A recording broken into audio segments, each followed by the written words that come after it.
Bam. We're live. Okay, guys. I got to focus on the podcast. A lot of people, yes, probably a lot of people here eat really bad and don't work out. It's crazy. But for children to be obese is just nuts. Absolutely nuts. Okay, guys, the Sevan Podcast. Check it out. We're live now. And now, just delete video. So, I'm not going to win Father of the Year. I am not going to win Father of the Year. You want to know why? 2021. In 2020, I dropped the ball by shitting in the van. If you haven't heard that story, well, I don't know what to tell you. But I need my headphones on. A few days ago, a month ago, I was at the beach with my kids. And I have cell service to stay connected, heading out to Moab, Utah. Awesome. Good job, soccer mom. Moab's great. New hair, new logo. What's next? Oh, no. Kate, you know what, Katie? That's actually an old logo. I just put it up there. It was some art. I think it's the same guy who made the current art.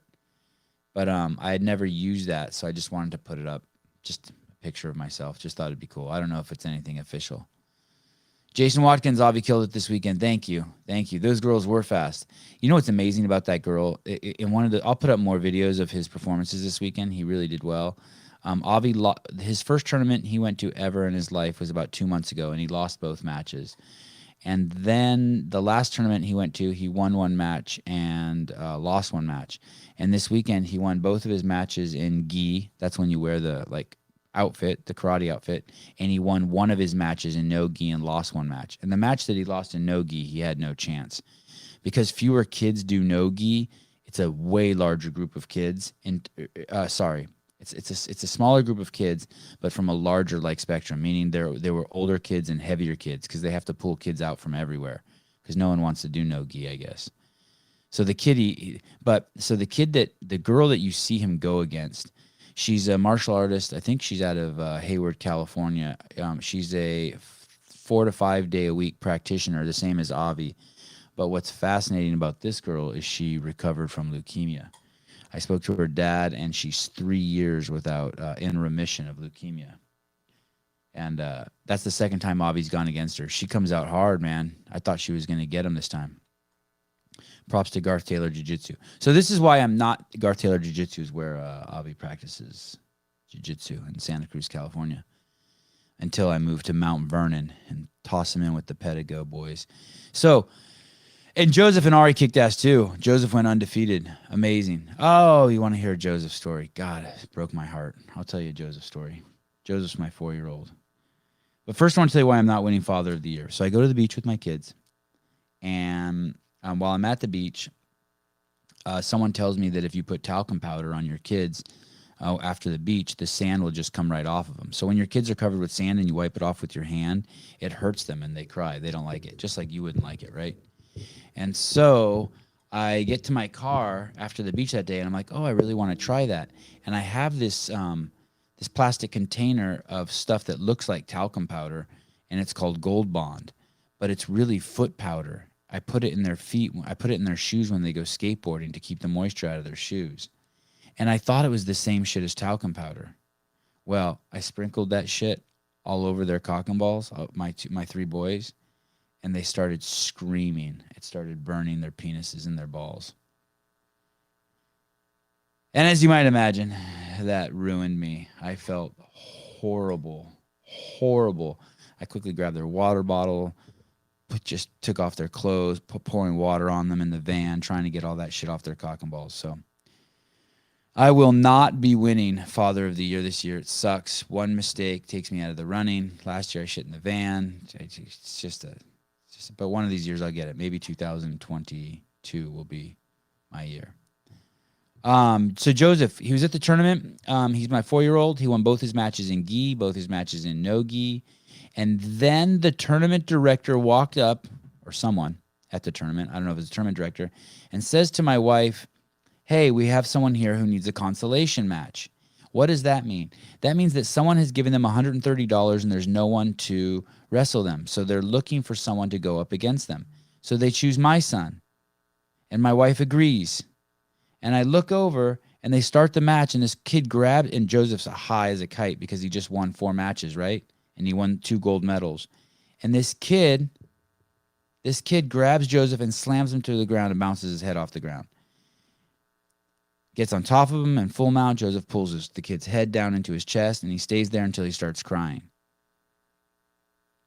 The kid was too big and too old. We should have said no. I don't mind my kid taking a whooping. My kids take whoopings all the time.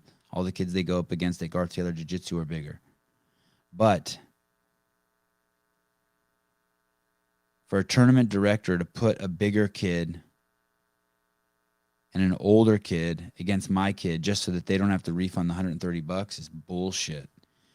Don't hesitate to stand up for your kid. Soccer mom, no gi. No gi is when basically you just wrestle in shorts and a long sleeve shirt.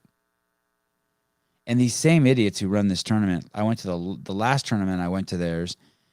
My kids were 4, and they wouldn't let my kids compete in no gi because they didn't have the right apparel. They had leggings and tank tops. Well, that's fine, but then don't keep my $260. Give it back to me. Yeah, that shit's expensive. Take your kid to a jiu-jitsu tournament. It's like $100, $130 for just 2 matches, something like that. $80, $90. It's crazy. Right? No guest today. Just a couple topics I want to talk to you about. Has anyone ever called you a flat earther? Is that like when they don't want to argue back with you, but they just think you're crazy? Someone finally did that in my DMs. There's like 2 people. Oh, my sister's calling me. I wonder what she wants. Should I just tell her I'm on the podcast? I'm on the podcast. My sister lives in Texas. Yeah, so there's like 2 people in my DMs. I think I get a lot of DMs. Almost too many for me to respond to. It takes me a couple hours every day. Hundreds and hundreds of DMs. But there's 2 people who are always in there fighting with me. Like just name calling and shit. It's pretty crazy. I've kind of become used to it. I wonder if it's not good for me. Like I've become addicted to fighting with them. Luis, what's up, buddy? Are you from Chile? Did I just speak to you on Instagram? Maybe you do not win, but you inspire a lot of us. Thanks, Manuel. Manuel.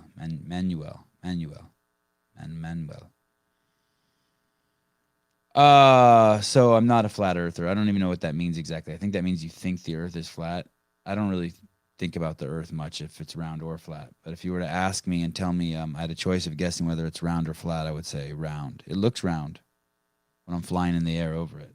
30,000 feet, it looks round. And it makes sense that it's round.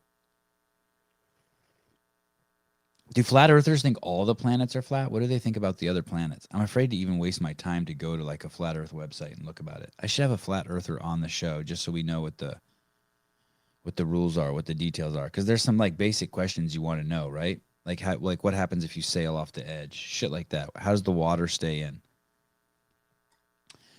Tomorrow I have Amanda Levy on the podcast at 7 a.m. and I'm doing a new show at 7 p.m., 8 p.m., 6 p.m. I'm doing a new show tomorrow with Kate, CF Kate, and with James Hobart in the evening. In the morning, I'm doing Amanda Levy. Do you know who Amanda Levy is?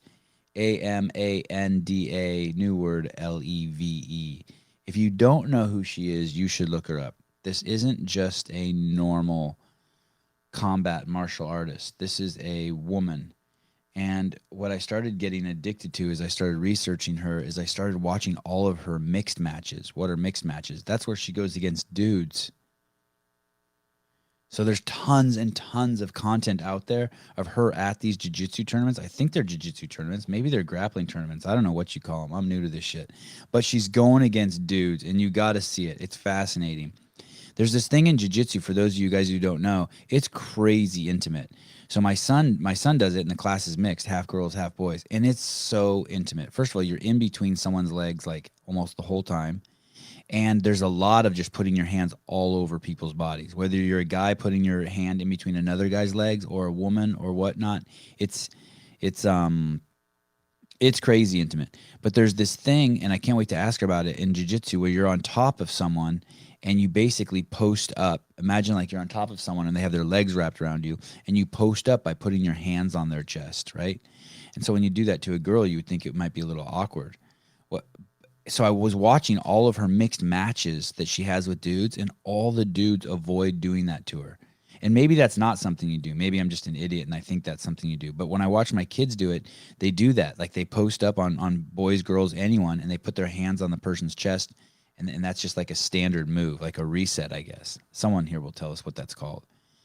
But I was just watching match after match to see if anyone does that to her. Do they, when they post up, do they put their hands on her boobs, on her chest? And and all the guys I watched, they avoided it. Like they put it like on her neck or on her rib cage right below her boobs or on her shoulders. Don't get me wrong, they're not taking it easy on her. She's whooping ass and dudes are fucking her up too, and she's fucking dudes up. It's a brawl. It's a brawl. But anyway, she's going to be on the show. And what's fascinating about her is she just beat what's considered, I guess, to be the greatest female, maybe greatest of all time, male or female, but definitely the greatest female jiu-jitsu artist of all time, Gabby Garcia. Gabby's like 230 pounds, 6 feet tall. And Amanda Levy is not that big. I think she's my size, 5'5", 150, 5'6", 150. I'm not 5'6", so she's a little bigger than me.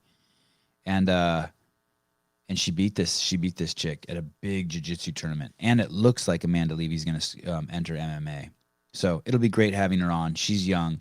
It'll be great to pick her brain and find out how her dad raised her and what it takes to be a champion. And it's not something I'm like interested in terms of like sexism or sex or any of that shit, but it is fascinating to see a woman break into a man's sport. She's one of the first to do it. And by a man's sport, I mean when she was going to high school, she needed people to go against, so she had to go into boys wrestling, and it looks like that wasn't easy. Like there was some pushback, so that'll be a fun story to explore.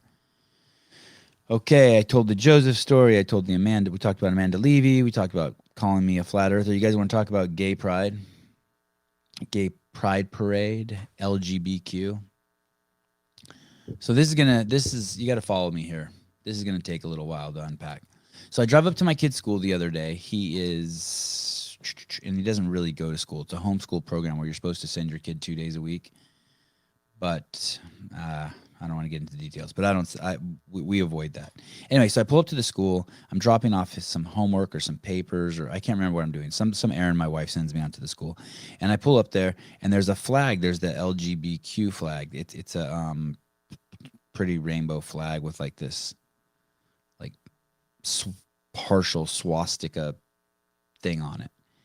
And I'm thinking to myself, why is that flag up here? Why is there a gay flag up here, a lesbian gay flag up here? This is really weird. My kid's in kindergarten. Why would you have a sex flag on there? And if you guys remember, I had Meredith Root and Alex Parker on, and we defined what it means to be gay.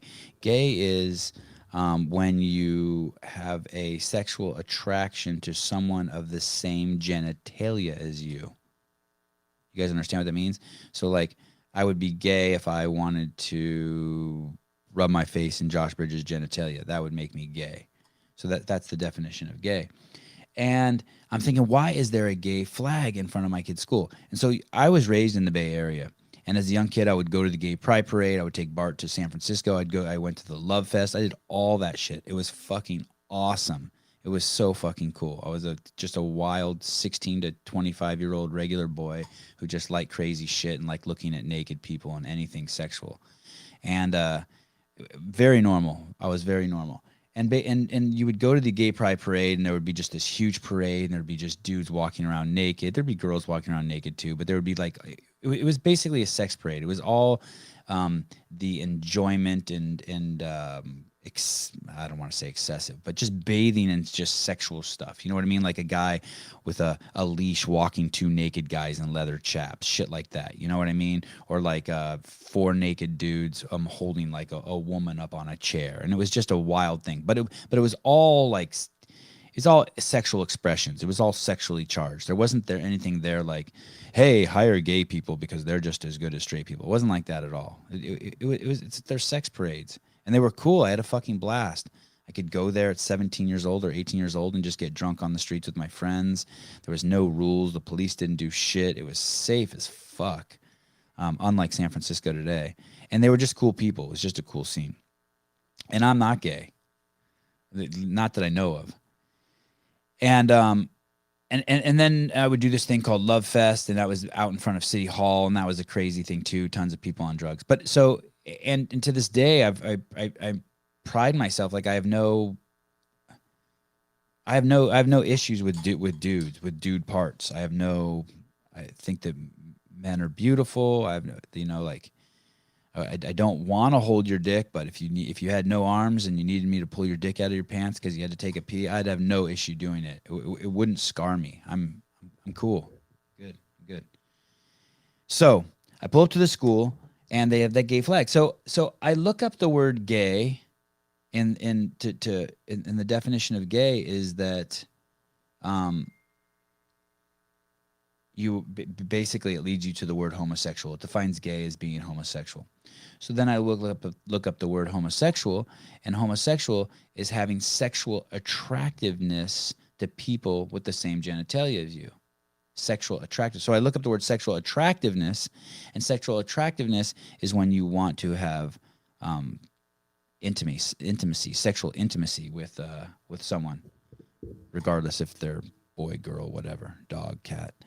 So why is there a flag in front of my kid's school who's in kindergarten that's talking about sexual attractiveness? They're pretending. So when you ask someone who's asleep at the wheel, what I call the unconscious folk, or what we call, in the most derogatory term possible, the woke folk, they'll tell you it's about acceptance and equality. Then put up an acceptance and equality flag. Will someone please make one of those? Why is there a flag in front of my kid's elementary school about celebrating sex? I fucking don't get it. I don't get it at all. Do you remember your first desires for sex? They weren't even like desires for sex. I had a kindergarten teacher, and I just wanted her to come home and bathe me or tuck me in at night. I didn't even know why. Had no idea. Mrs. Allen, she was cool as shit. I had a babysitter. I was maybe 8 or 9. I just wanted her to bathe me and tuck me in. I was just like, yeah.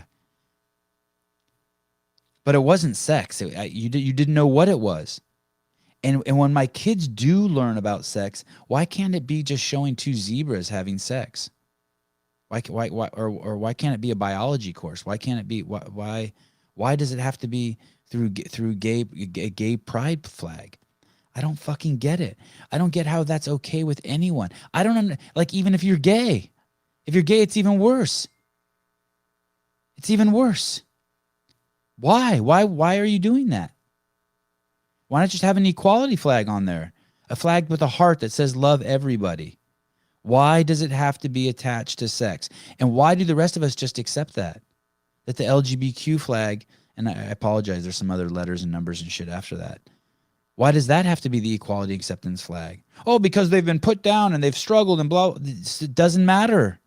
Words are words are words. Words mean something. There should not be a flag that sexualizes my kids or your kids or anyone's kids when my kid's in kindergarten. At any school. At any school. School's hard enough with all the girls running around for boys, or all the boys running around for boys, or all the girls running around for girls. We don't need to emphasize anything sex. And then we lie to ourselves and say it's about acceptance and tolerance. No, it's not. Not if words mean something. And they have to mean something. They have to mean something. Any questions? I established it right. That was good. Good argument. I explained to you that I'm not a homophobe. I don't mind rubbing on some dick, but you can't have fucking dick being talked about at kindergarten. Doesn't matter whether you're straight, gay, black, white, Chinese, Armenian, Jewish.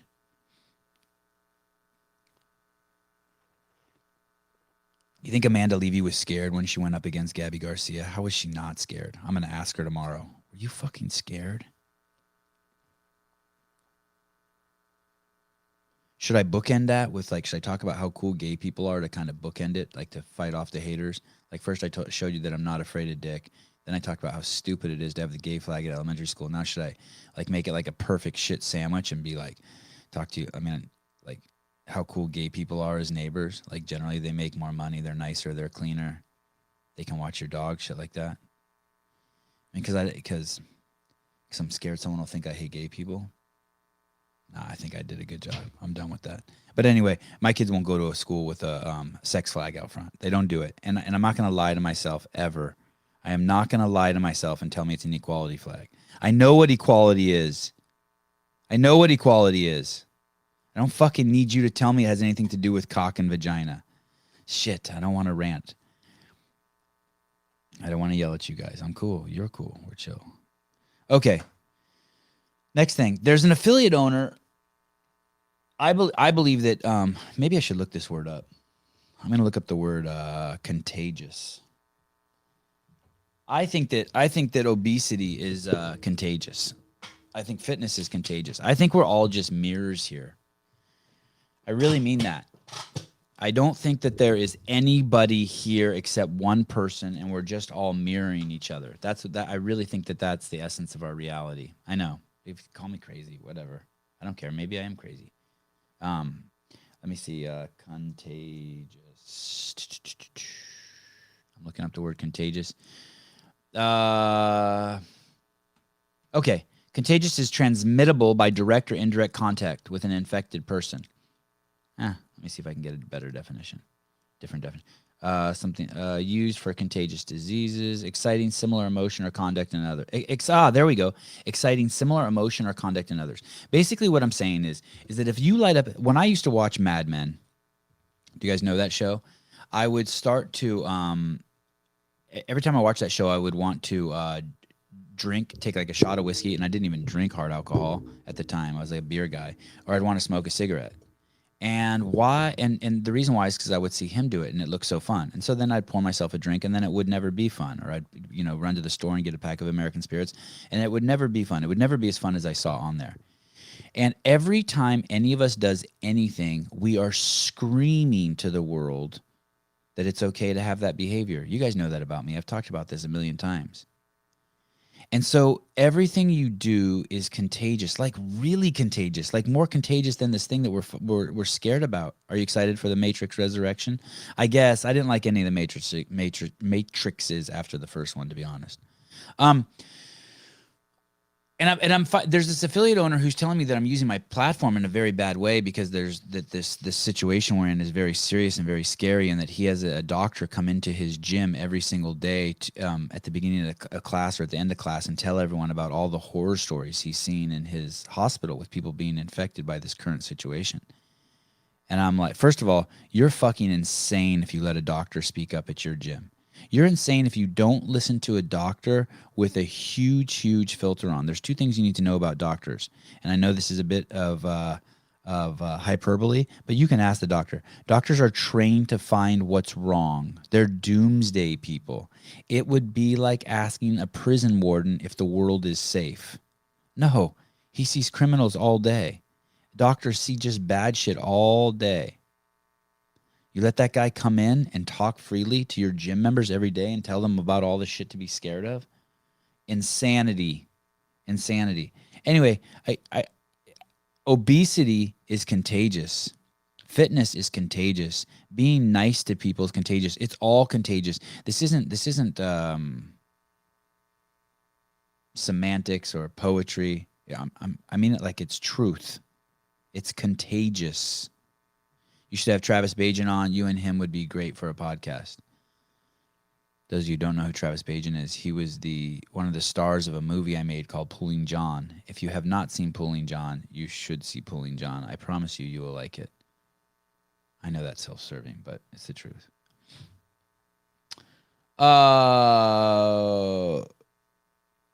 Does anyone think it's not contagious? Does anyone want to fight with me about that? Does anyone think obesity is not contagious? You know what's crazy too is I'll be somewhere like the wharf in Santa Cruz, and you'll see 5 like girls or 5 guys. Usually it's girls, at least from my memory, walking together, and they'll all be obese. But the thinnest one actually doesn't look obese when she's with the other ones. And therein lies like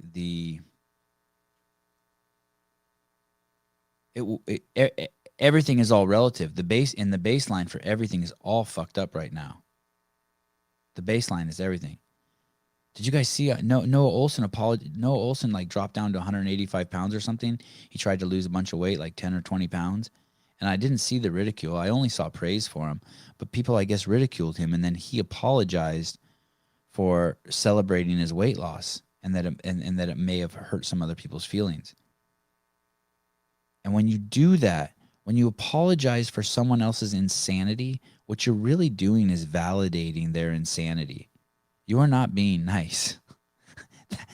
That's 99% of the things people do around you. If you pay really close attention, they think they're helping and they're really hurting people. It's called codependency. Giving someone medicine for being obese instead of telling them, hey, you're dying. You're going to die prematurely, 100% guaranteed. We've been doing that now for 130 years. Since the 30s, we've had a very, very, very, very strong understanding. 90 years.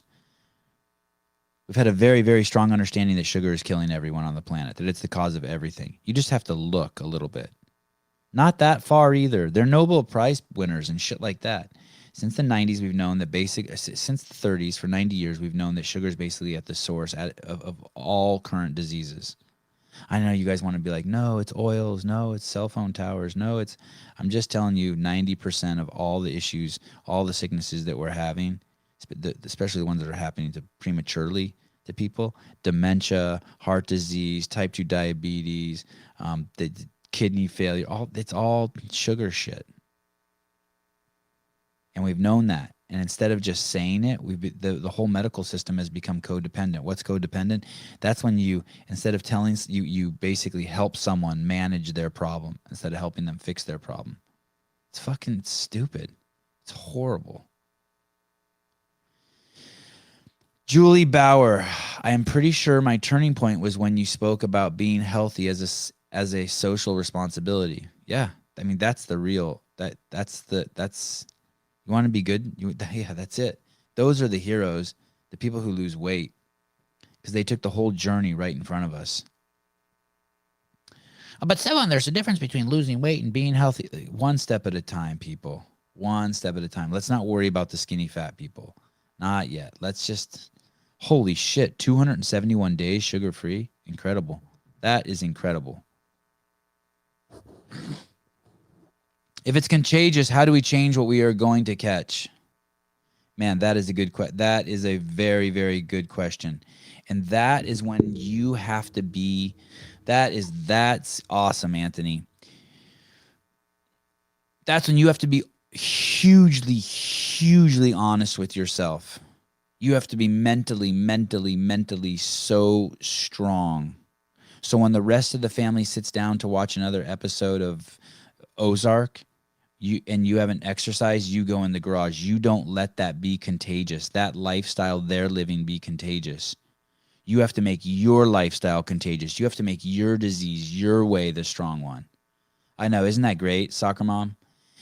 Anthony, that is you have to impose, you have to have crazy discipline, crazy structure.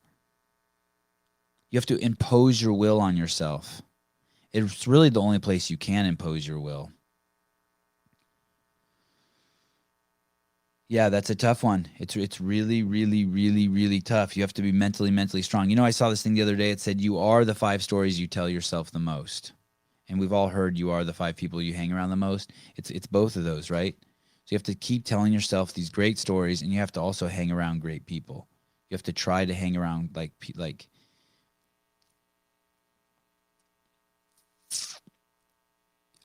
I drink very, very rarely. I tell people that I don't drink, but I mean, I still will have a drink once a month, once every 2 months. And I always regret it. But I hang out with people who drink. But I think I've influenced them. I think they drink not even on purpose. I don't care. I mean, I do care. I want them to be, I actually do care. But I also want them to have fun and enjoy their life. I don't want them to stop drinking because I stopped drinking. But I influence them. Sevan, have you read Jocko Willick's book about discipline? It echoes a lot of what you say. I have not. For some reason, I have an adverse reaction to him. I need to get over it. I have like this, him and Goggins and you know, that whole crew of people. For some reason, that's not the kind of self-help I like. I'm more of an Eckhart Tolle self-help guy. For some reason, I I have issues with those guys for no reason, probably just jealousy or something. So try to bring those people into I don't know about try to bring those people into your life, but I would say if you're hanging out with people who drink every single night, you might want to choose different people or hang out by yourself. Matt Yanchek, I recently saw Chuck Bennington, gymnastics course, talking about the same idea, normalizing bad health. Yeah, that's the thing. If people think it's eccentric or it's extreme to not eat added sugar or not eat refined carbohydrates. It's so nuts. It's so good. People think it's crazy to not want to take an injection. People believe the hype so much that they think it's like you're the crazy one. They have a word for it. It's called anti-something. It's crazy. Tommy Rodriguez from Aurora, Illinois is calling. God, I wish it was Daniel Rodriguez. I really, really want to speak to Daniel Rodriguez. Please tell me you're his brother. No, huge fan of the show. Tommy Rodriguez. Damn it. Hi, Tommy. Good morning. Love your show. Love everything you're doing. I got a question, and I don't know if you'll speak to it, but I've been curious because I know you talk highly of Greg last minute. I think his thing of building CrossFit's awesome. Yeah. Can you validate any of the stuff Andy Stump said? I can tell. I really don't want to speak to it, but I can tell. But man, I've always wondered if this was going to be open. I worked very closely with Andy. Andy worked very closely with me. We both worked very closely with Greg. I traveled a shit ton with Andy. There is way more there than it was completely inappropriate what Andy did. It was completely inappropriate. It was a temper tantrum. It's completely out of context. There are plenty of things that people could say horrible about Andy. I don't give anyone the way he presented it. First of all, the timing, right? It was a wounded deer, right? It wasn't even a wounded deer. It was a deer that got hit by a car, and instead of waiting for it to heal, or instead of he just attacked, right? He got out of his car and started shooting the deer. It was ridiculous. It was stupid. It was selfish. And then for Andy to say stuff like, I apologize for what I've done. I should have spoke up then. Yeah, all those idiots did that. Sean, Tommy, that was their approach. Oh, I'm so sorry. I should have spoke up then, but I want to tell you how bad it was. Fuck you. You were part of the culture. And the culture was nothing like they described, by the way. Nothing like they described. It was the greatest place to work under Greg. Was it easy? No, it was fucking hard. But man, to have those were all world-class people. Andy was a fucking world-class stud. Dave's a world-class stud. Greg's a world-class stud. Fucking Sean and Tommy had the fucking work ethic. All those motherfuckers were amazing. And so for all of us not to stay the course and just deal with everyone's idiosyncrasies, it's idiocy. We fucking ruined it. People want to believe the grass is green on the other side of the hill. It's not. We had Bruce Edwards come in, the COO from Chief Operations Officer from West Marine, $1 billion company. Bruce was like the third employee there. When he came, he's like, holy shit. I'm like, what? This is the most amazing company of the biggest whiny bitches ever. We had it so fucking easy. All we had to do was work our ass off and do whatever we wanted. You didn't even have to work. Greg wouldn't fire anyone. Greg would have never fired anyone. You didn't even have to work. It wasn't until the end, till shit hit the fan, till he brought in that piece of shit CEO. And that was there became some pretty hardcore ego conflicts in the company. It was amazing. It was all people who had found God talking about God, right? It was all people whose lives had been profoundly changed by CrossFit, including Andy's. Andy will be the first one to tell you that. His life was saved by Greg and CrossFit. It's all pussy shit. He's a pussy for what he did. All those guys are pussies for what they did. And I guarantee you they regret it. They're not like, oh, I'm glad I stood up and I'm so proud of myself and I really stood up for women and I'm really glad I stood up for the black guy work. Fuck you. You know it's all fucking bullshit. You're a bitch. They know it. They know it. It's the cool way you and Dave still talk about Greg in limited context, but in a positive light. Yeah. For what he's done for CrossFit. Aside from his personal decisions or wherever, whether it's true or not, whatever, but it's just, you guys still talk about him for, starting this whole thing. And, it's changed my life. So I think, there's a lot to be said. They're all savages. They're all they all are amazing people. These people that I'm disparaging right now and so fucking annoyed by because they fucking shit in the cookie jar. What sucks is that they're all like, I mean, Andy was fucking a hard worker. He's an amazing fucking human being. But he had fucking demons. Same with Greg, man. He's fucking amazing, but he got fucking demons. Matt Fraser is not a normal person. No one who's at the top of the mountain is normal. They're fucking gnarly. These are gnarly, gnarly people. Everyone wants, oh, I want to hang out with great people. I don't think you do. I don't think you do. You really don't. It's a mess. But the good shit happens. Everything coming out of CrossFit Inc. was amazing. It's so nuts to talk about inclusivity. CrossFit has only become less inclusive unless you want to say bringing Monster on as a sponsor makes it more inclusive. CrossFit has only become less inclusive since the day Greg left. They sell his articles now. They sell his 11 or 12 lectures for $250. You can buy video of the L1 lectures now. Greg would have never allowed that.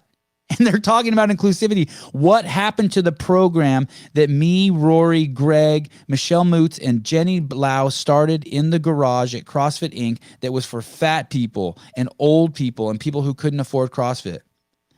Where is that program now? Why did it close when they bought the company? It was in the basement at HQ. Where is that? I can go on and on. You fucking idiots. You fucking killed your Jesus. You fucking woke dipshits. You high horse motherfuckers. And it doesn't matter to me. I'm fucking happy, fit, and rich. And so is Greg. And so are a lot of people. But you fucked yourself. Well, thank you for taking my call. Keep up the good work. And you're an asshole for pulling that out of me. Never call back again. Get your brother to call me, please, Tommy. Okay. Love you, brother. Yeah. I don't want to fight with anyone. My wife's going to be up soon with the kids, and I want to take them to the skate park before it gets too hot. It's going to be hot here today. Should I take them to the skate park or the beach? Someone asked me if there should be how I would feel if there was booing at a CF comp. Like, how would I feel if there was booing? If you booed, if Ricky Garrard got booed. I don't know. I don't like it. I don't want to see booing. I don't really care what he did. Like, I fully get it if Pat Vellner's pissed. I fully get it. But, like, I don't really, for some reason, it doesn't bother me. Like, I don't, like, it doesn't, I think just the story, I guess I just like the story. When Ronnie Teasdale was doing CrossFit and he was at the regionals, he had some, like, shit happen at his affiliate that upset some people. I don't remember what. Like, he threw a bar one time and it got close to a judge, or he put his hand on a judge and pushed her back a little bit so he could do his workout. There was just some negative shit about Ronnie Teasdale. And so the media director at the time, Tony Budding, was like, hey, let's not give him any publicity. Don't cover him. Don't talk to him. And I felt the exact opposite. I wanted to know the story. I wanted to walk right towards it. And when I became media director, that's what I did. So, like, I don't know. If I wouldn't ignore Satan, I would interview him. I wouldn't ignore. I don't know. I'm inquisitive. I'm curious. I'm curious about Ricky. I'm not mad at him. I'm mad at him. I don't understand it. I don't think once a cheater, always a cheater. I don't even know if it was cheating. I don't understand it. I come at it totally open. Like. And maybe that's just naive or stupid, or I'm lying to myself, but I just come at it totally open. I'm open. I don't really want to see anyone get booed.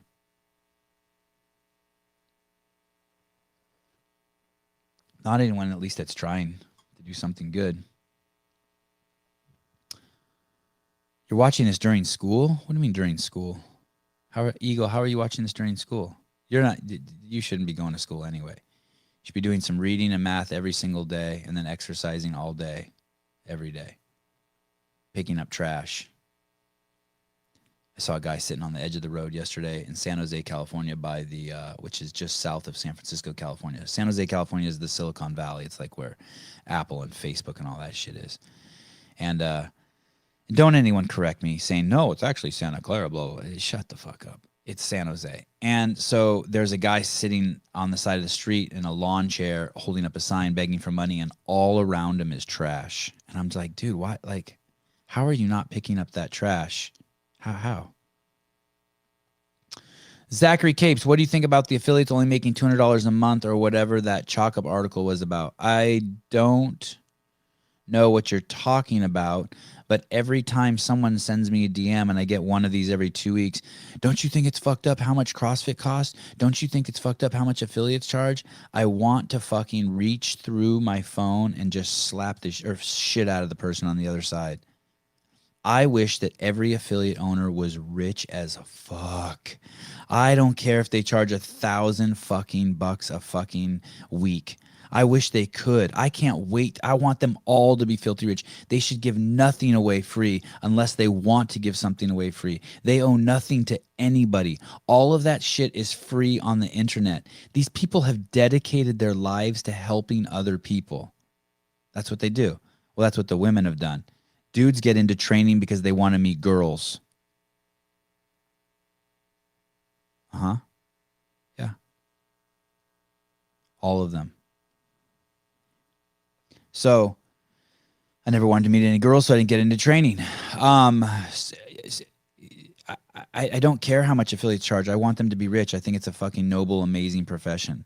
I think it's so freaking cool. What's up, Jacob? You got a little wrench by your name. Does that mean you're a moderator? I was the moderator of a marijuana website for a while. Many, many years ago, like 20 years ago. It was kind of cool. I felt cool. I was nice. I never kicked anyone off or anything like that. So no booing at the CF comp. All right, there was one other thing on my list, but I don't see it. Did you guys see my post where I ask Alexa to play a song? Oh, if you want to follow me, if you want to see me on Instagram, you can follow my Sevan Rinsta. I don't post a lot on it, but I go live on it. So, because my other one's been shadow banned to hell and back. It's a business. It's supposed to make money. Yeah. And it's people doing really good shit. You should want to give them a lot of money.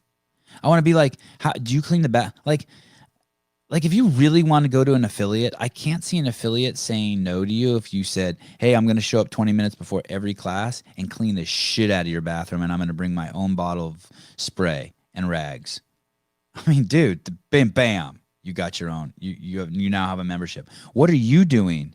What have you done to help people every single day? Why shouldn't these people be filthy rich? And hey, you know what you can do? You can stand out. You can find an affiliate with a window and stand out front and look in and just copy everything. I'm not joking. Go online, get it all for free. That's what I did. I wasn't going to go to an affiliate. Not because I couldn't afford it, but I didn't want like 13-year-old girls fucking me up. Too much ego. That's not true. I was probably just too lazy to find a place. But I did everything on the internet. Everything. I learned everything on the internet. I watched the videos on how to snatch like 10,000 times. I justify the cost of CrossFit compared to how much metabolic derangement would cost me in healthcare costs, like the old Fram oil filter commercial. You pay for a little now or a lot later. Yep.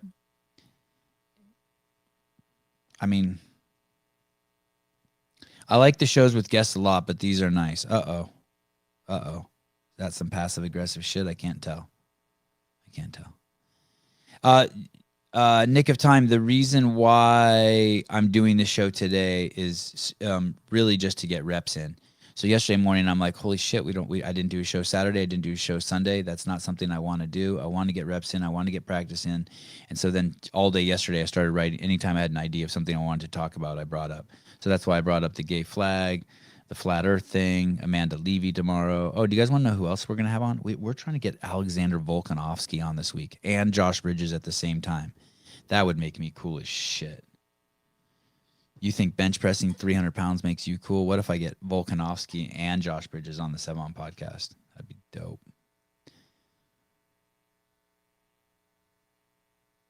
That is a great question. What can you do? Are you talking about your previous question, Anthony? You're telling yourself that was a great question?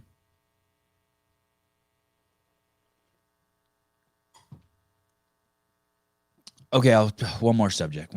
I got 16 minutes left in me. You ready? The American flag, having national pride,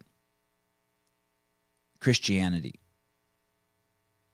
things like that.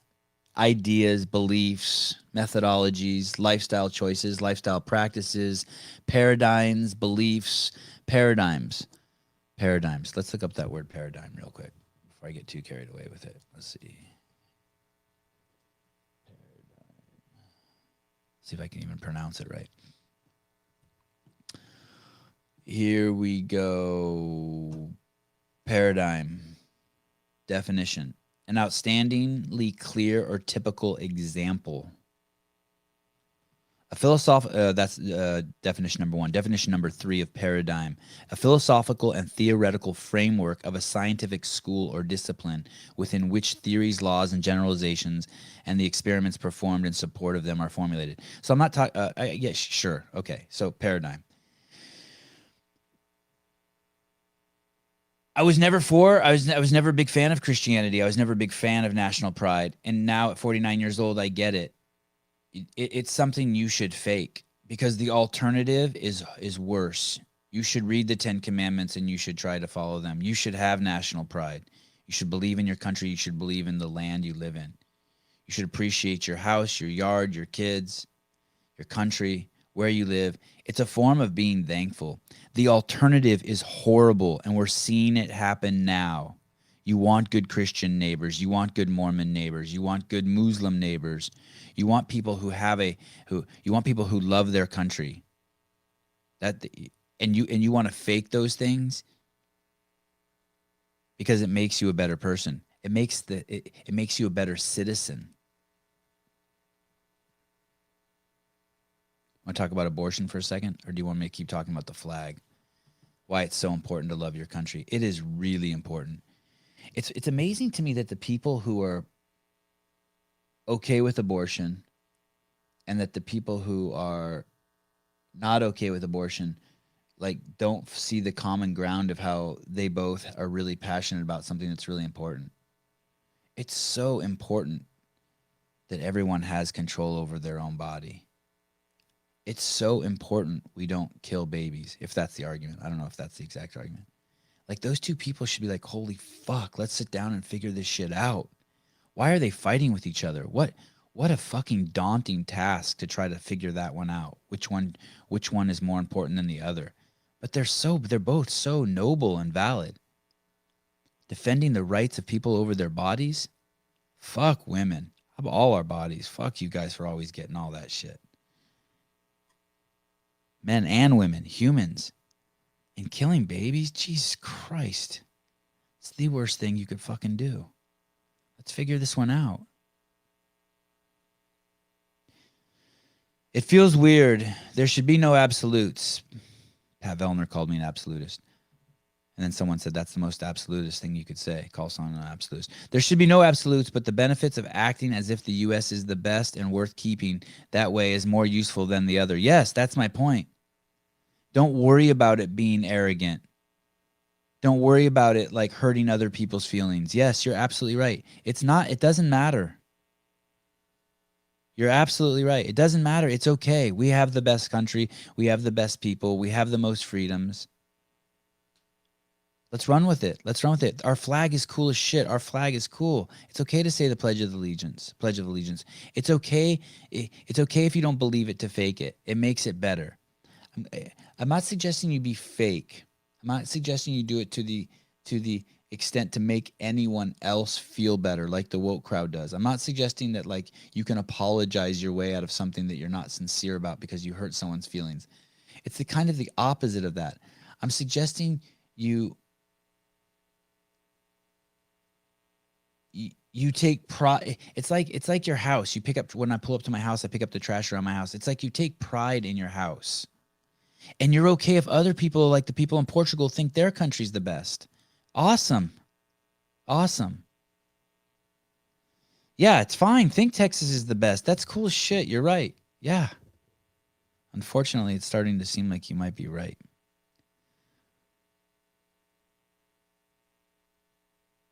There you go. Well said, Hector. While people fight about God existing or not, Jordan Peterson says that he lives his life as if God exists. Exactly. I don't believe in God, but I also live my life as if God exists. That's exactly right. Well said. Yep. Well said. It doesn't matter. All right. Anything else, guys? You guys were awesome this morning. I promise you I'll do less of this and more guests. Because not because I don't want to do this or that I'm not like glad that I do this or that I don't think that I'm good at this. It's just that I think that I can do this and have guests at the same time. And I feel like when I do this, I'm just like wasting good opportunity. Is California the best state? It is the best state for this one reason. It's so hospitable to life. It's so hospitable to life. Do you know what I mean by that? Everything grows here. Everything flourishes here. Chicken, cows, goats, humans, fruit trees. That's why it's the best. And we have everything. It's the best place on the whole entire planet.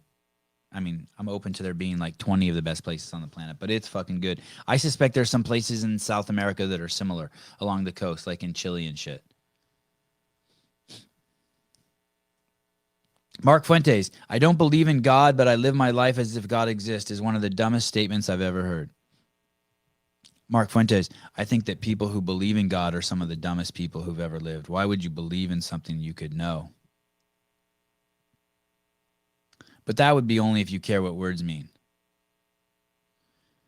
German Nunez, you're awesome, dude. Thank you. Olivia Houston, Sevan, how do you feel about our governor pushing the shot on our children to attend school?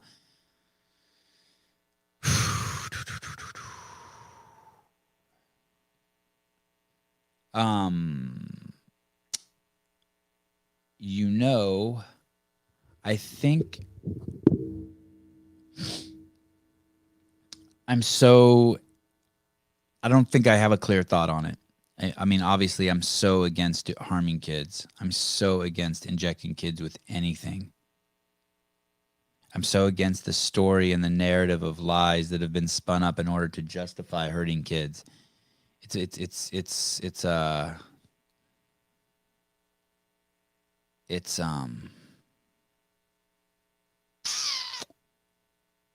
Man, it's the worst thing you can do is to harm children.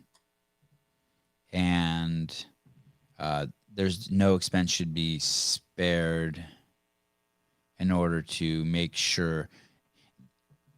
Basically, what's happened is when you have people in society who are okay with hurting kids, you've changed the whole moral and ethical landscape of what everyone else is now capable of doing. Do you know what I mean by that?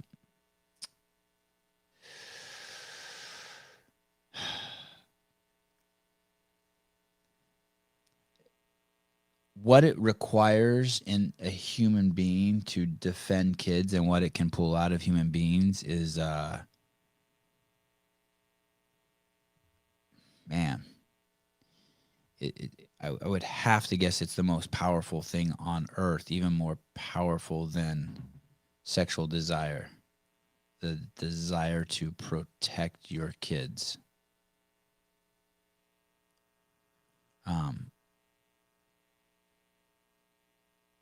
Yeah.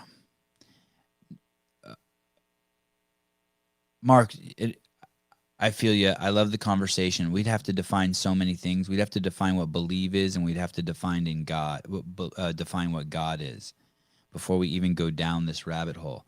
Olivia, I don't. It's so crazy. I mean, you can see on my Instagram where I stand.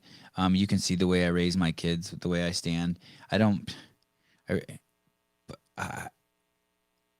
It's so charged for me. Your question, it's so charged for me.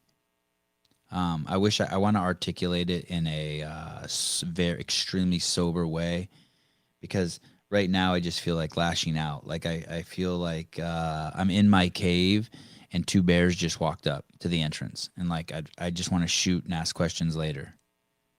It is really how I feel. I've worked so hard on being a good person. I've worked so hard on making my kids good people. I saw this phrase the other day. It said, it was basically a play on the fact that, hey, are you leaving the earth a better place than when you got here? And are you leaving kids that are better than you for the earth? Are you leaving good kids for the earth? And that's like what I want to do.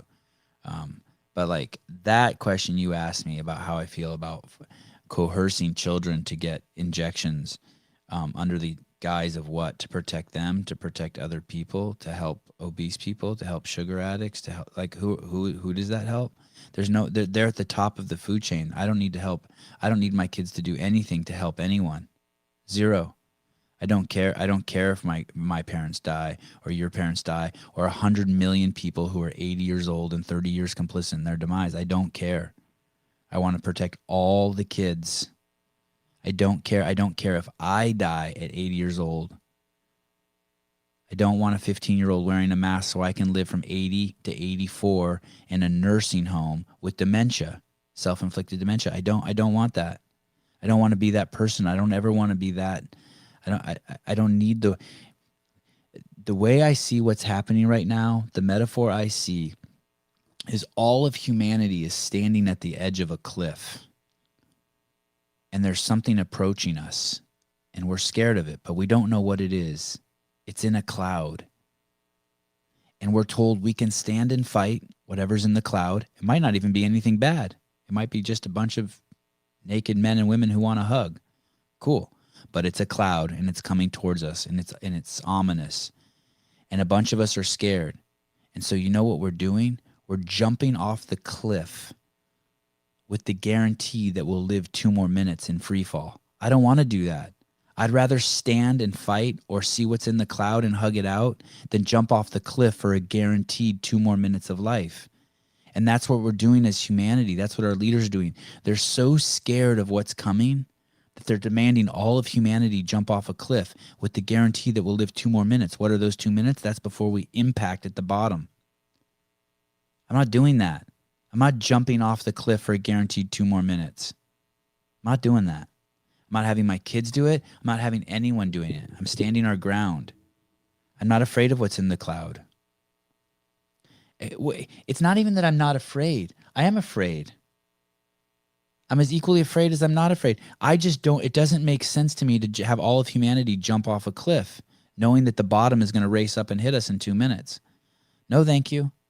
I'd rather die on accident in 2 minutes sooner or live forever happily ever after, which I'm pretty sure is what's going to happen to those of us who don't jump off the cliff. I'm betting on it. And even if I'm wrong, you jumped off the cliff. Dude, the impact at the bottom is going to be horrible. Don't hurt kids. Don't hurt kids. Don't hurt kids. Don't tolerate hurting kids in any way.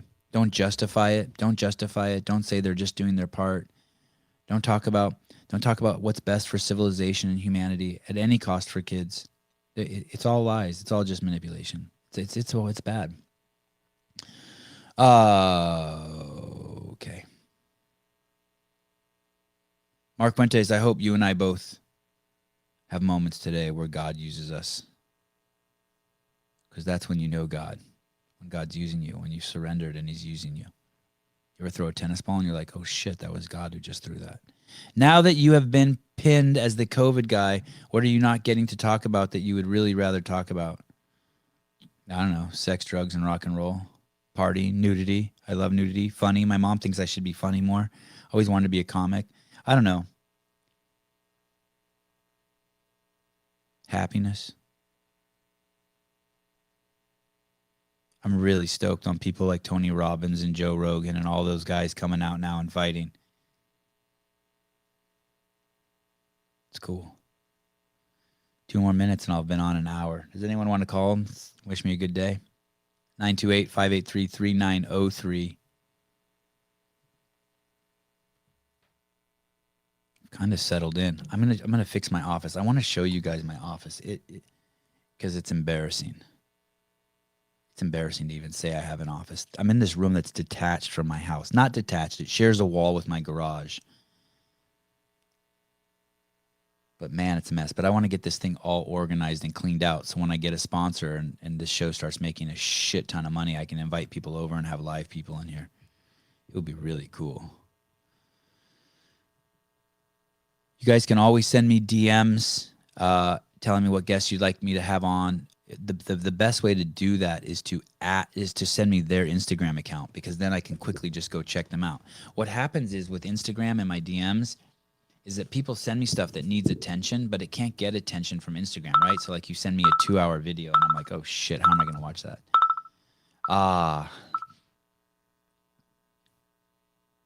Julie, good morning. Good morning. Have we ever talked? No, we have not. Holy cow. Holy cow. Right? Those of you who don't on? know, Julie and I have a very long, healthy Instagram relationship. Absolutely. Wow, amazing to hear your voice. And where are you? You're in Washington, Northern California? Yep. I live in Ellensburg, Washington, Central Washington, on the east side of the Cascade Mountain Range. And your vocation is you are a leather craftsperson. I do custom leather work, and I now teach it all over the United States and world, and I sell patterns. And when I say leather, I'm talking like crazy shit. Like you could make a saddle for a horse. I did used to. Yes, I did, actually. Yep. Yeah, that's nuts. Yeah, it's a really impressive Instagram account. What's your Instagram account again? Julie Bacher Leather Design. And didn't you send Dave some stuff? No, actually, I was following Dave, and he had done some leather work, and I sent him a message because I'd never point out anything to anybody publicly about just how to improve upon something, and he responded, and I was extraordinarily impressed with him. Very, very impressed. I loved talking to him, helping him with leather work. I am not doing CrossFit at the time, or I'm not right now, but was then, and I've always loved it, and I've loved the concept of it, the wholeness of it. It's a whole program. Yeah, for sure. And he's way into sewing. I noticed that he stopped for a while, and I was asking him actually if he would make me he made me a holder for my AirPods, and then I got like the new AirPods, and the shape of the AirPods are different. So I wanted him to make me a new case, and he said he stopped sewing, but then I just saw a couple days ago he posted he was making belts again. So I'm going to bug him actually when we get off the phone here and be like, dude, you got to make me. I mean, it's one of those gifts that he gave me that I've used every single day forever. Yeah, that's awesome. He does pretty good for, a hobbyist leather crafter, but he seems like a dude who studies everything pretty closely and figures things out. So yeah, my Avi just turned 7 yesterday, and Dave made him a like a pouch, like like one of those pouches you had as a little kid, and it had the three hole punch in the side, and like you put your pencils and pens in it. And your oh yeah. So he made Avi one of those, but not with the 3-hole punch, but it's just like a bag like that for putting pencils and pens in. And it's really cool. And then with leather, like a leather tag, he put on there Avi's name. And then for all 3 of my boys, he made them leather bookmarks. It was so fucking sweet. It blows me away when he does that shit, right? He does it all the time, but I'm always still shocked. I'm like, who is this thoughtful guy? He is. I think more than people realize, at least from what I see. Obviously, I've never met him or you in person. He's a cactus that fruits. He's a fruiting cactus plant. You think you just see all those prickly thorns and you can't get close to it, and then all of a sudden it just gives you a huge chunk of fruit, and you're like, what is going on with this plant? Yep. He's an incredible human being for sticking it out and being the first ever Hispanic CEO of CrossFit. So I love it. Are you Mexican? Are you Hispanic? Are you Latin? Nope. I'm just I am a used to be chubby white girl. And I'm not a chubby white girl anymore. What happened? I quit sugar. How was that? I quit sugar. I didn't want to die. I didn't want to die from what I put in my face. Yeah. COVID, I probably could have passed away, but I think I lost 15 pounds right out of the gate and 3 pant sizes. And that told me how much inflammation sugar causes. Yeah, isn't the inflammation crazy? So I'm at the end of my 36-hour fast as I talk to you right now. It's crazy how I feel this morning. It's not even weight loss, it's inflammation. It's nuts. Right. One of the things that stuck with me when I read Jason Fung's book also, one statement so profound that said diabetes medication will keep you diabetic. And I'm like, screw the pharmaceutical companies. I do not want to give you my money anymore because you keep us fat. They're docents of death. They walk you to your, what's that thing called that they put you in that box? Yes. What's that called? The casket? Casket. Yes. Have you ever made a casket? Have you ever a leather casket? Can you make a leather casket? Nope. I suppose you could adorn a casket with leather handles. Or can't you do stuff to make leather really hard? Dave made me this thing that holds whiskey bottles, and it's like this really it's like leather that's like hard, like potato chips. Yes, you can. Leather is incredible. It is the ultimate in recycling.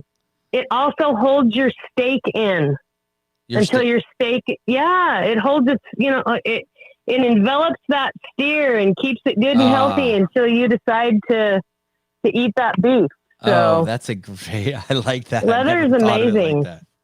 I never thought of it like that. Yep. And so you basically, was it hard quitting sugar? I kind of sort of, I don't like diets. I hate counting things and stuff like that. So I just kind of started my journey with eating some sugar-free things that I liked that were sweetened with stevia because I don't like the other ones. I think I chose the lesser of two evils. And my brain has turned around. I can't explain it. For the first time in my life at 58 years old, I feel like if I ate a candy bar, I'd die. Yeah, isn't that weird? I feel like if I drank a Frappuccino, I'd die. Yeah, the whole concept of you can work off a candy bar or, you can run 5 miles and then go eat a big sugary meal is so wrong. So wrong. Anything you eat affects you at a cellular level. You can't change it. My son had a birthday party yesterday, and the grandparents brought over a cake, and I cut the cake, and I wasn't even tempted to have a piece.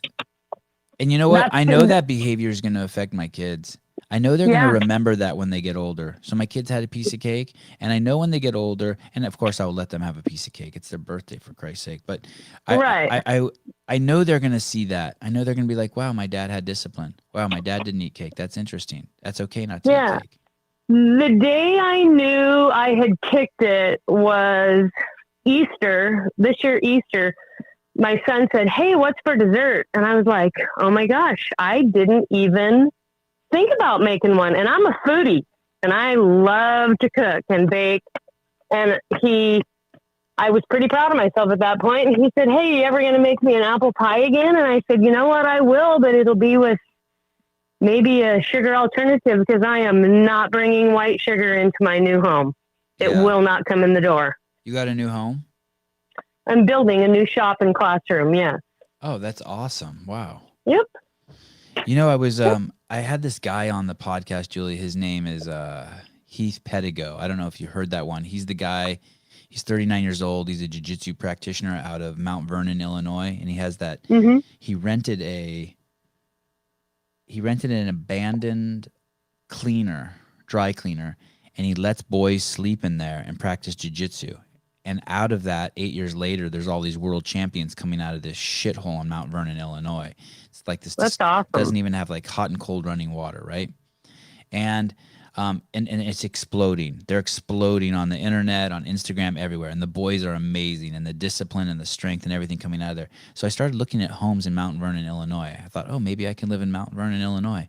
For $500,000, you can get a 7,000 square foot home on 25 acres with a pool, tennis courts, and a shop that's like 60 by 120 feet. I mean, that's crazy. It's nuts. It was like $40 a square foot for the house. I bought a house in Santa Cruz 5 years ago, there was $1,000 a square foot. Oh my God. 500 square feet, $500,000 on a 600 square foot piece of land. I shit you not. Good old California. I believe you. Yeah. I know it's a wonderful state. California, Washington are such great, versatile states for growing things and being outside. But gosh darn that governor! I tell you what. Yeah. I wished he loved California as much as you did. Yeah. It's so sad. It's so Very, sad. very. We have a horrible governor also. Yeah, you got a pretty, yeah. Hey, I keep seeing articles people are sending me that they're building the first quarantine camp in the country in Washington. Is that true? Apparently, I've read some articles on it too, and that was actually, I believe, early on. I think that was early on. I've seen job listings for COVID it, for people to work there. I'm like, what the hell is going on? I mean, the CDC does have a contingency plan. I don't know if you've ever seen that, but they do have a plan on there that talks about building quarantine camps. It's part of a plan, I guess, if a pandemic became bad enough.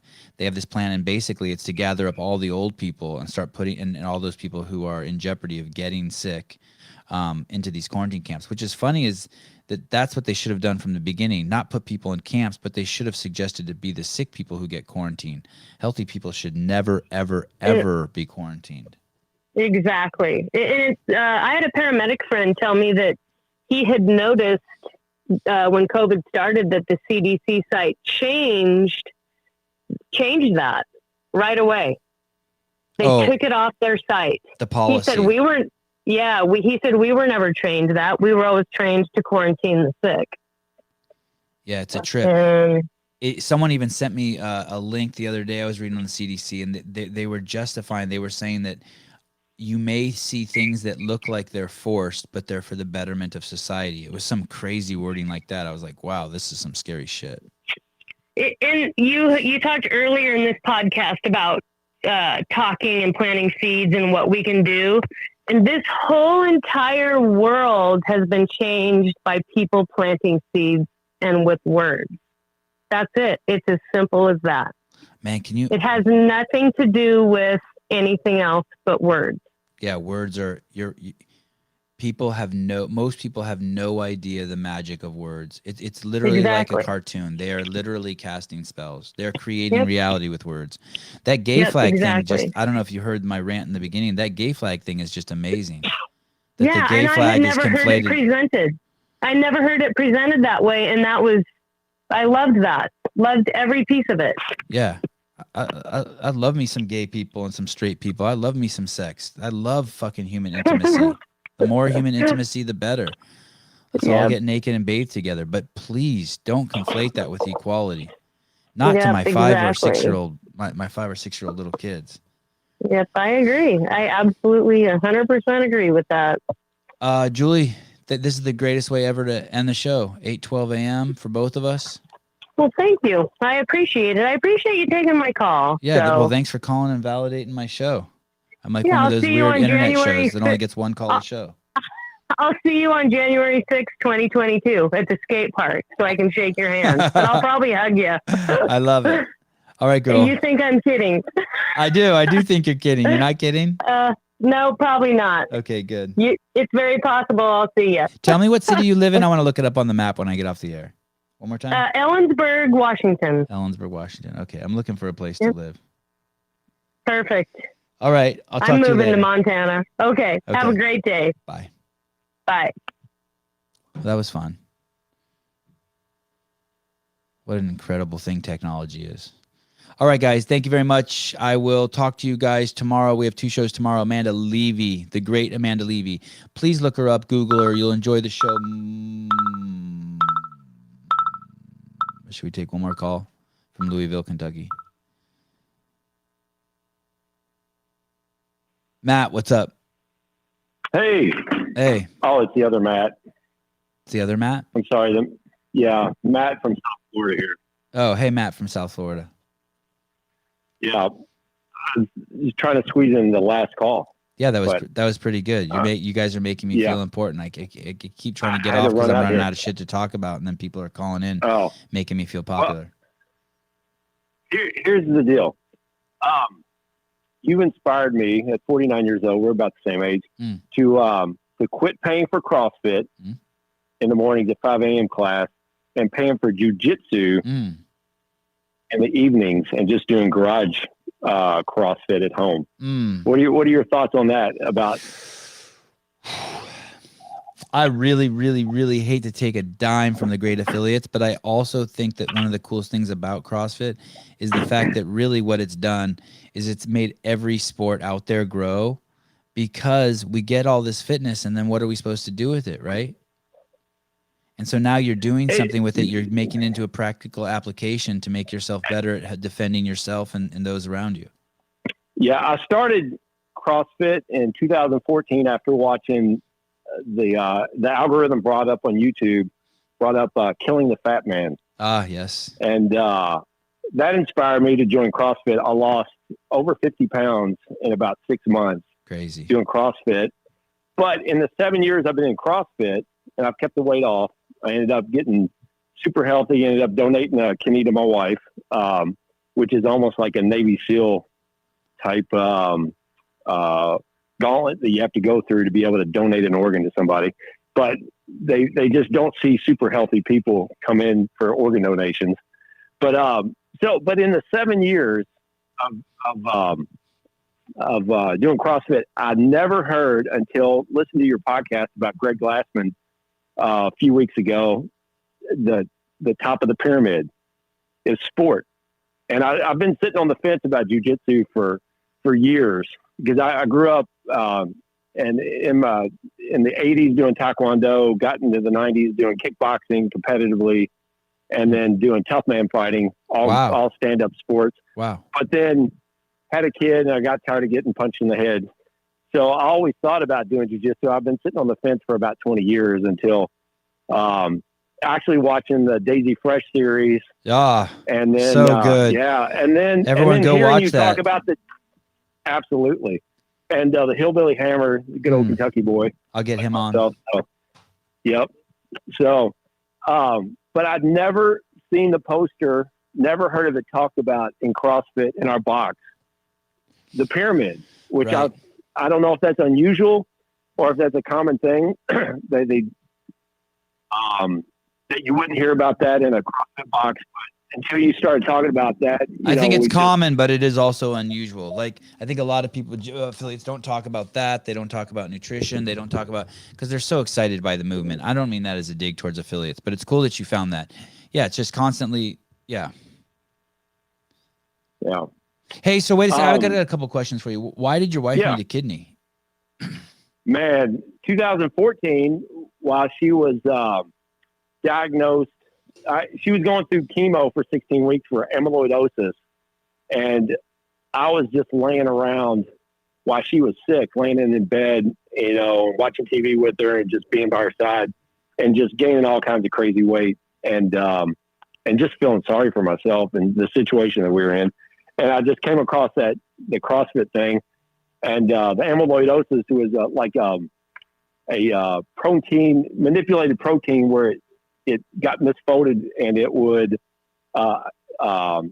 collect on her kidneys, and her kidneys were shutting down. And it was almost like if you were to smear your kidneys or like a sponge, you smear them with peanut butter, it was just clogging them up where it couldn't filter her blood and clean it up.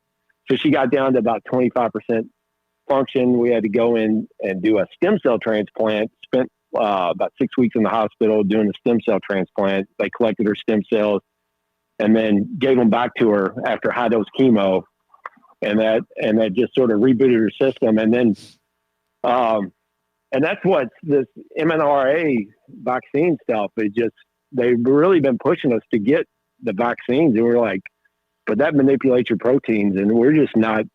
We've already gone through manipulated proteins, and I've gone off on a tangent there, but it's fine. It's fine. The stem cell transplant went through dialysis, waiting, and I just signed up to be waiting for an organ donor. Interesting, the organ donations have gone down since they started giving out Narcan to police officers to revive overdoses. Usually people would overdose and then wouldn't come back, and they'd get them to the hospital and be able to donate tons of organs that way. And the organ donations have dropped significantly. So we were on a list for months. Are you a cop? Are you a cop?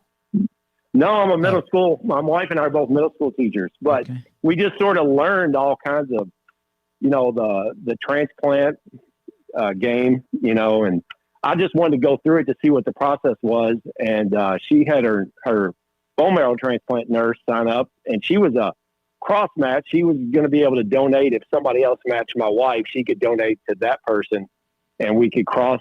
But it's very difficult to get. They do these donations in regions of the United States, so it was going to be very difficult. So I just signed up to see what the process was like. I could talk to people about what the process would be like, and they. I was a match. I was almost like her brother. It was. Oh, that's cool. It was so close. Yeah. And just coincidence that, I met this beautiful young lady, 30 years ago at a Taco Bell. And I used to eat at Taco Bell. I used to get those 12 pack of soft tacos and get 24. Do you remember the Bell Beefer? I don't. It was a, I think I stopped eating there when I was like 18. Hamburger bun. Say that again. Yeah. It was a taco on a hamburger bun. Oh, no, that may have been after my time. I ate there like my sophomore, junior, and senior year. Just like go to the parking lot, like after being drunk all night in high school and stoned. Or not, I didn't even smoke weed there, just drunk and then eating. Yeah, that's where I met her when I was 18. I met her there. Were either of you working there, or you just happened to be both patrons? No, I was just standing in line. Hey, girl. Standing in line. What's up? I love your you like tacos? I love tacos too. Yeah. I have a friend. I had a friend who didn't know cooter, taco, enchilada, kazoo. He didn't know the Y. He didn't know all these nicknames for the beef. He didn't know the beef. He didn't know all these nicknames for the vagina. It was so weird. He was just at my house the other day, young kid. It's actually one of my kids' private jiu-jitsu instructors. He didn't know beaver was vagina. That's so weird. Oh, wow. Yeah. What's wrong with these kids? Hey, do you have the kids do Pledge of Allegiance? Do people still do that? We haven't done it in our school. We have up until COVID. COVID just sort of jacked everything up. But I would always make kids stand up, even if they didn't have say the pledge. I just, out of respect, you just stand up. Yeah. And you don't have to say. I can't make them say it, but and then most of the parents in this rural part of Kentucky I'm at are very supportive, very patriotic, kind of. You could call their parents saying, "Hey, your son's being a little jerk. He didn't want to stand up during the play," and they'd be like, "Hey, you tell Billy get on the phone. We'll make him stand up." So I can't imagine talking back to a teacher like that. I was in high school and I had this English teacher, and he goes, "Hey, I don't give a fuck what anyone says. I'm going to teach you guys Job." And we read Job. It was my sophomore year in high school, advanced English class, like one of the ones you get like 5 points for or something. I still got a D in the class, but he had us read Job, and then we acted it out in front of the class, and it had nothing to do with religion. The way he presented it, it was so fucking awesome. Yeah, that's Will Branster says your favorite. Sorry, one second. Will says my favorite part about the podcast is that you're using a ring light, but the webcam is shooting at like 144. I know, Will. It's the only way I can do live on YouTube. If someone could explain to me how I could get better quality so you guys could see how giant my nose really is and how fucked up my teeth are from being punched in the face, I would love that. Okay, sorry. So what were you saying, Job, Bible? Yeah, you can teach parts. It's part of 7th grade literature is the Old Testament and stuff. So it's part of social studies. Yeah. So actually, before school starts on Thursday mornings, we do what's called FCA, Fellowship of Christian Athletes. So we do devotionals, tell stories, all kinds of stuff. So it's public school is not necessarily Bible free. There's prayer time or what are you doing right now? Are you putting the dishes away while you talk to me? My wife's like, "Hey, we need to go to the beach." We're actually on fall break from school in Kentucky, so we're heading we're at my parents' place in Fort Myers. How old are your condo kids? Down here. One's a sophomore in college, Eastern Kentucky University, and one's a senior in high school. All right. Have fun at the beach. So, thanks for calling. Yeah. Hey, I love your podcast. I listen to the end every episode. Thanks, love brother. your politics. Love all the variety. Hey, and you said you needed an ethics professor. I'll send you an Instagram message with all the contact. I've got a seminary ethics professor. If you'd want to contact him, he said he would do a podcast with you. Oh, I'd love that. You want to get this? He's a good dude, young guy in his mid-30s. Written a lot of books. You may find interesting. You may not. I don't know. But he can talk all kinds of ethics of whatever you want to talk about. So.